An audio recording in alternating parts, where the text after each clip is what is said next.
नमस्कार। कहानी सुनी अनसुनी में आपका स्वागत है। दोस्तों, अगर आपको ये कहानियाँ अच्छी लग रही हैं तो इन्हें लाइक करें और चैनल को सब्सक्राइब करें।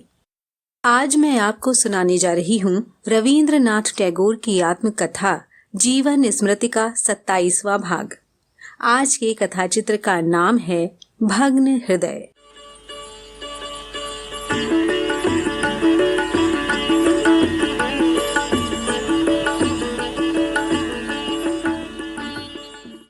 विलायत रहते समय एक और काव्य के लिखने की शुरुआत हो चुकी थी। कुछ रास्ते में और कुछ हिंदुस्तान आकर उसे पूरा किया था, जो भग्न हृदय के नाम से जून 1881 में छपा था। तब ऐसा लगा था कि बड़ा अच्छा लिखा गया है। लेखक के लिए ऐसा लगना कोई खास बात नहीं, लेकिन तब के पाठक समाज में भी उसका कोई अनादर नहीं हुआ। मुझे याद है, उसके भारती में छपने के कुछ दिन बाद त्रिपुरा के स्वर्गीय महाराज वीरचंद माणिक्य के मंत्री कलकत्ता में मुझसे मिलने आए थे और महाराज ने उन्हें केवल इसीलिए कलकत्ता भेजा था कि वह उनकी तरफ से मुझे कहें कि भग्न हृदय काव्य महाराज को अच्छा लगा है और वो कवि की साहित्य साधना की सफलता के बारे में बड़ी उम्मीद रखते हैं। भग्न हृदय जब मैंने लिखना शुरू किया था तब मेरी उम्र थी 18 साल। न तो बचपन था न युवावस्था। उम्र ऐसे मोड़ पर थी जहां से सच का साफ साफ प्रकाश पाने की गुंजाइश नहीं थी। कुछ कुछ झलक और कुछ कुछ छाया पाने की उम्र थी वो। उस समय की कल्पना शाम की छाया की तरह लंबी और सुस्त हुआ करती है। उस हालत में सचमुच की दुनिया अजीब हो उठती है।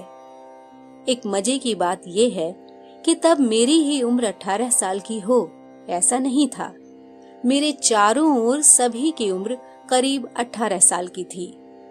हम सभी मिलकर एक बेसिर पैर की ख्याली दुनिया में वास करते थे। उस कल्पना की दुनिया का बहुत तीखा सुख दुख भी सपने के सुख दुख जैसा था। उसके नतीजे को आंकने के लिए कोई असली चीज नहीं थी, केवल अपना मन ही था। इसीलिए अपने मन में तिल का ताड़ बन जाता था। मेरी जिंदगी में 15-16 से लेकर 22-23 साल की उम्र तक का जो वक्त था वह असल में बहुत बदहाली का था। जिस युग में धरती के मिट्टी और पानी वाले हिस्सों का अच्छी तरह फर्क तय नहीं हुआ था, उस युग की उस कीचड़ वाली पहली सतह पर बहुत बड़े और अजीबोगरीब शक्ल के जमीन और पानी दोनों पर समान रूप से जिंदगी गुजारने वाले जीव शुरू में बगैर शाखों वाले पेड़ों के जंगलों में घूमते फिरते थे। ठीक इसी तरह मेरे कच्चे मन के झुटपुटे में तरह तरह की प्रवृत्तियां नतीजे की परवाह किए बगैर बिना नाम बिना ठौर दूर तक फैले जंगल की छाया में घूमा करती थीं। तब ना तो वे अपने को जानती थीं और ना ही अपने बाहर के मकसद को। क्योंकि वे स्वयं को नहीं जानती थीं, इसीलिए कदम कदम पर किसी और चीज की नकल करती रहती थीं। असल में झूठ सच्चाई की कमी को उल्टे सीधे ढंग से दूर करने की कोशिश किया करता है। मेरी जिंदगी की ऐसी बदहाली में जब अंदर छिपी हुई ताकतें बाहर निकलने के लिए आपस में टकरा रही थीं और सच उनकी आंखों के सामने नहीं आ पाया था, तब वे बढ़ा चढ़ा कर ही अपने को जाहिर करने की कोशिश कर रही थी। बच्चों के दांत जब निकलने की कोशिश करते हैं तब देह में बुखार ले आते हैं। उन सब तकलीफों का तब तक कुछ भी अर्थ नहीं होता जब तक कि दांत बाहर निकलकर खाने वाली चीजों को पेट में हजम करने में मदद नहीं करते। मन के तूफानों की भी ठीक यही हालत है।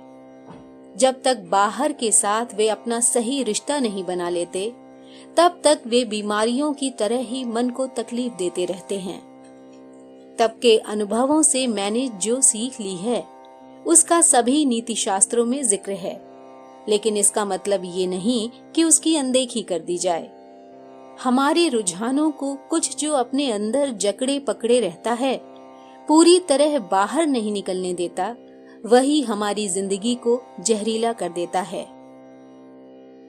मतलब परस्ती हमारी प्रवृत्तियों को बाकी किसी नतीजे तक पहुंचने नहीं देती, उन्हें पूरे तौर से अपनी जकड़ से अलग नहीं होने देना चाहती। इसीलिए हर तरह की उखाड़ पछाड़, ज्यादती और झूठ मतलब परस्ती के साथी होते हैं। अच्छे कामों में जब वे प्रवृत्तियां खुली छूट पाती हैं, तभी उनका बुरा पक्ष जाता रहता है और वे सहज हो उठती हैं। हमारी प्रवृत्तियों का सही नतीजा वही है और खुशी हासिल करने का रास्ता भी वही है।